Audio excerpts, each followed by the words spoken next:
السلام علیکم. محمد عزیز صدیق اپنے اسپیشل پروگرام کے ساتھ حاضر ہے خدمت ہے. 10 مارچ 2025 اور پیر کا دن ہے. 9 مئی میں جو سپریم کورٹ میں ہیئرنگ اس کی جو اصل کہانی سامنے کو کچھ اور ہے. میو اسپتال میں کیا ہوا، میزبانی پاکستان کے ذمہ تھی تو کرکٹ بورڈ کا مین فنکشن میں کیسے شرکت نہ ہو سکی، اور جو باقی عدالتی امور آتا ہے اس پہ گفتگو کرتے ہیں. سب سے پہلے تو میزبان جو ہے نا پاکستان تھا، نمائندگی نہیں ہو سکی. بڑی باتیں اٹھ رہی ہیں، بڑی انگلیاں اٹھ رہی ہیں کہ اتنا بڑا اگر ایونٹ تھا اور جس پہ قذافی اسٹیڈیم پہ اتنے پیسے لگائے گئے اور بتایا گیا کہ پتہ نہیں بہت بڑا ہم نے میدان مارا ہے، تو اس کی میزبانی کیوں نہیں ہو سکی. اور اس کے لیے جانا چاہیے تھا پاکستان کی طرف سے. محسن نقوی نہیں جا سکے، اصولی طور پر تو انہیں جانا چاہیے تھا پریزنٹیشن میں، اور محسن نقوی صاحب نے کہا ان کی طبیعت ٹھیک نہیں تھی، فائنل میں شرکت نہ ہو سکا. اور بقول ان کے کہ نمائندگی کے لیے ڈائریکٹر سید سمیر فائنل میں موجود تھے، اور لیکن اس کے باوجود جو ہے آئی سی سی نے سید سمیر کو پریزنٹیشن پر وہ کیوں بلاتے؟ اس کو ایک سوال ہے، بڑا واضح تھا، بڑا سمپل سا سوال ہے. وہ کیوں بلاتے ایک لوئر آفیسر کو، ایک ڈائریکٹر کو؟ ڈائریکٹر کی کیا حیثیت ہے اس کانٹیکس کے حوالے سے؟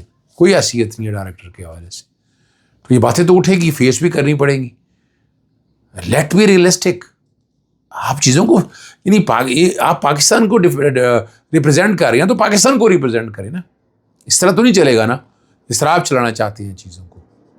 اس طرح تو بڑا مشکل ہے، اور ناممکنات میں سے چیزیں ہیں جو یہ ساری چل رہی ہیں، جو ہو رہی ہیں. یہ سمجھنا بہت ضروری ہے. یہ سمجھیں گے تو آپ کو چیزیں سمجھ آئیں گی، ورنہ کہاں سمجھ آئیں گی آپ کو ساری چیزیں. سپریم کورٹ میں 9 مئی کے جو پنجاب حکومت نے ذوالفقار نقوی کی خدمات اس لیے نہیں کہ پی ٹی آئی رہنماؤں کی اپیلیں مسترد ہوں. اب اصل کہانی جو سمجھ میں آ رہی ہے یا بیان کی جا رہی ہے وہ کیا ہے.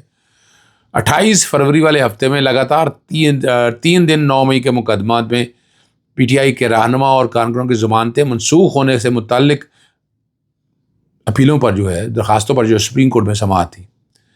بینچ میں پہلے بینچ میں جسٹس جائیہ خان افریدی، جسٹس شفیع صدیقی اور جسٹس میاں گل حسن اورنگزیب تھے. مدعا جو سامنے اس وقت آیا جاتا کہ جہاز آصف دہشت گردی عدالت کے جج نے اڈیالہ جیل میں دورہ کر کے عمران خان، شاہ محمود قریشی کی سہولیات دینے کا حکم دیا تھا، اور ان کے خلاف پنجاب حکومت کے سرکاری وکیل جمع ہو کر جج صاحبان کی عدالت میں اپریل 2024 کو گئے اور بتایا کہ لاہور ہائی کورٹ میں آپ کے خلاف ریفرنس داخل کیا، آپ 9 مئی کے کیسی سے الگ ہو جائیں. جج اجازت نے کیسی سے الگ ہونے سے انکار کر دیا اور ضمانتیں دے دی، اور ریفرنس 15 جون 2024 کو chief justice Lahore high court جو ملک شہزاد نے 2 لاکھ روپیہ فی سرکاری وکیل جرمانہ عائد کرتے ہوئے خارج کی تھی. اب پنجاب حکومت کو ضمانتی منسوخی سے زیادہ اپنے سرکاری افسران پر عائد جرمانہ ختم کرانے میں دلچسپی ہے، اور جسٹس ملک شہزاد کو سپریم کورٹ لا کر ڈم کرنے کے بعد بھی چیف جسٹس عالیہ نے ستمبر میں جج اعجاز آصف کا تبادلہ کر دیا تھا.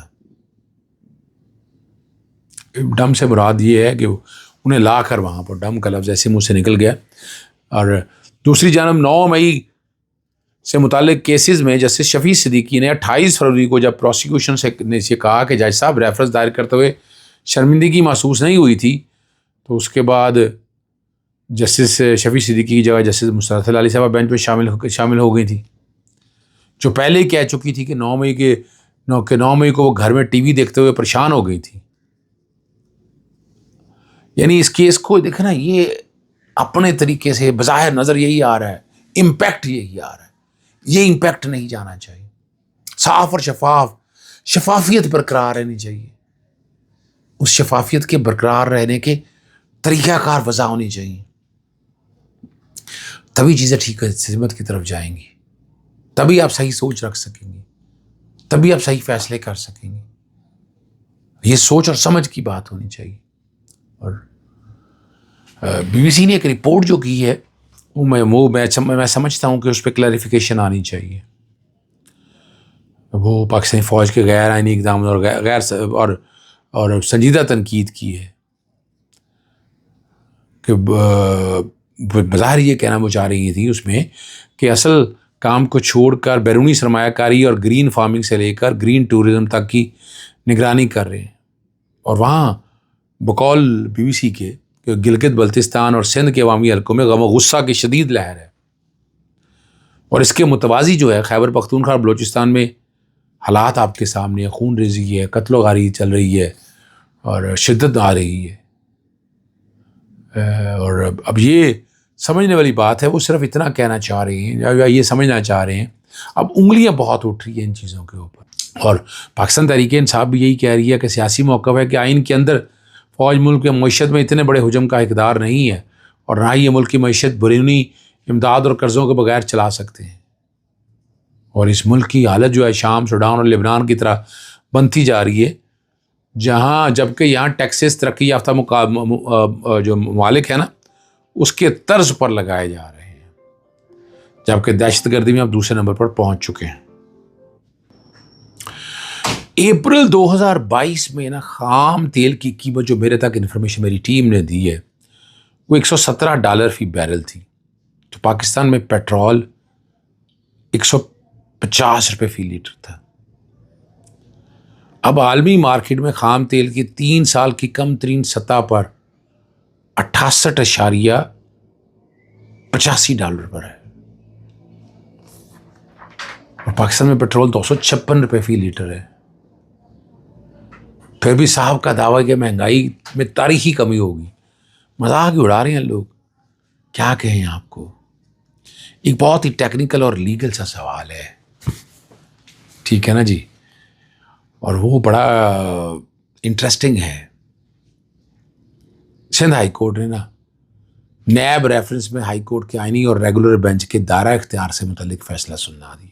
سندھ ہائی کورٹ کے ریفری جج جسٹس آغا فیصل نے فیصلہ سنایا ہے، جس میں کہا ہے کہ قائم علی شاہ اور دیگر کی درخواستوں کی سماعت ریگولر بینچ میں ہوگی۔ قائم علی شاہ اور دیگر درخواستوں کی آئینی بینچ نے دائرہ اختیار میں نہیں آتی، اور اس میں قائم علی شاہ کی درخواستوں کی مزید سماعت کے لیے معاملہ chief justice Sindh high court کو ارسال کیا جاتا ہے، اور chief justice Sindh high court درخواستوں کی سماعت کے لیے نیا بینچ تشکیل دے۔ نیب ریفرنس ختم کرنے سے متعلق دائر درخواستوں کی سماعت کے لیے سندھ ہائی کورٹ کے 2 ججوں میں اختلاف ہوا تھا۔ جسٹس کریم آغا نے بہت خوبصورت فیصلہ لکھا، میں جسٹس یوسف علی کے فیصلے سے اتفاق نہیں کرتا، اور اختلاف ہو گیا تھا کہ نیب ریفرنس سے متعلق درخواست آئینی بینچ سن سکتا ہے، جبکہ آئینی بینچ کے دوسرے رکن جیسے یوسف علی نے جسٹس کے آغا سے اختلاف کیا تھا، اور جسٹس یوسف علی نے معاملہ جو ہے ریگولر بینچ میں کہا تھا۔ اب یاد ہوگا آپ کو جب یہ ٹیکس والا معاملہ آیا تھا سپریم کورٹ میں، میں نے اس وقت بھی یہی کہا تھا کہ یہ جو جورسڈکشن والا معاملہ ہے نا، یہ جو طے کر رہا ہے یہ ریگولر بینچ بھی کر سکتا ہے، عام بینچ بھی کر سکتا ہے۔ جورسڈکشن کا ایشو ہے نا کہ دائرہ اختیار ہے یا نہیں، اور یہ دیکھیں یہ پریسیڈنٹ سیٹ ہو گئی۔ اور ایک میڈیا پرسن نے اپنے پروگرام میں وانگے دول کہا کہ وہ عہد وار ڈرامہ جو ہے نا کس طرح بنایا گیا اور کس طرح کردار دکھائے گئے، اور یعنی ایک ایسی ڈسکرمنیشن کی کہ جو حالات اور واقع سے مشابہت نہیں رکھتی تھی، اور وہ ساری باتیں جتنی بھی دی ہیں میرا نقطہ نظر اس میں ہے، یعنی دیکھیں آج کل لوگ جو ہے نا یہ بات نوٹ کرتے ہیں، یہ ریٹورکس پہ بات نہیں چلتی ہے،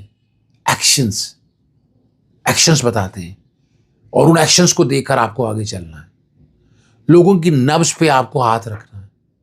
ابھی تو آپ بڑے سکون میں ہیں، مطمئن ہیں، لیکن نہیں، یہاں کہیں نہ کہیں لاوا ابل رہا ہے، لاوا پک رہا ہے، کب نکلتا ہے کوئی پتہ نہیں ہے۔ آخر میں میو اسپتال کے حوالے سے وہ بھائی خبر آئی ہے، وہ اچھی خبر نہیں ہے، اینٹی بائیوٹک انجیکشن کے ریئیکشن میں 2 مریض جاں بحق ہو گئے۔ اس کا مطلب ہے یا تو انجیکشن جعلی تھا یا گڑبڑ تھی کچھ، اور 16 مریض متاثر ہوئے ہیں، اور سیکٹری اسپیشلائز ہیلتھ سے رپورٹ طلب کر لی ہے وزیر اعلیٰ پنجاب نے۔ الٹیمیٹلی اب لوگ یہی کہیں گے یہ رپورٹ تصویر کے ساتھ شیئر کریں۔ وہ جو پیکا ایکٹ میں جو باتیں کی تھی ڈاکٹر فیصل مسعود کے ساتھ جو زیادتی کی تھی، اس پہ آپ کو پتہ ہے آوازیں بہت اٹھ رہی ہیں۔ ڈاکٹر شہریار نے انہوں نے بالکل اپنے الفاظ پہ وہ قائم ہیں، انہوں نے کہا کوئی ایسا تو کام ہی کوئی نہیں کیا کہ جو پیکا ایکٹ کا اطلاق ہو گیا۔ شاہ سے شاہ کے وفادار زیادہ ہیں، حالات یہ ہیں۔ اجازت چاہتا ہوں، السلام علیکم، اللہ حافظ، پاکستان زندہ باد۔